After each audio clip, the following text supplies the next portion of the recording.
এই পৃথিবীতে বেশিরভাগ মানুষ ব্যর্থ আর হতাশ কেন জানেন? কারণ প্রতিটা কাজ করার পিছনে মানুষ ভাবে যে পাছে লোকে যদি কিছু বলে।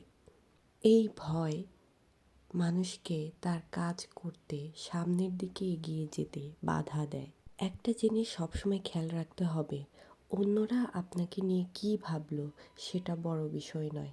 আপনি নিজে নিজেকে কতটুকু চেনেন, কতটুকু জানেন, নিজেকে নিয়ে নিজে কী ভাবেন সেটাই বড় কথা। কারণ দিন শেষে আয়নার সামনে আপনার নিজের প্রতিচ্ছবি আপনার নিজেকেই দেখতে হবে। দিন শেষে দেখবেন আপনার নিজের জন্যে শুধুমাত্র আপনি নিজে একাই রয়েছেন। তাই প্রত্যেকের উচিত নিজেকে আগে ভালোবাসা, নিজের ভালো লাগা মন্দ লাগাকে প্রায়োরিটি দেওয়া, অন্যর কাছ থেকে কোনো কিছুর এক্সপেকটেশন না রাখা। অন্যের উপর রাখা এক্সপেকটেশনই আপনাকে আরও বেশি হতাশার মুখে ফেলবে।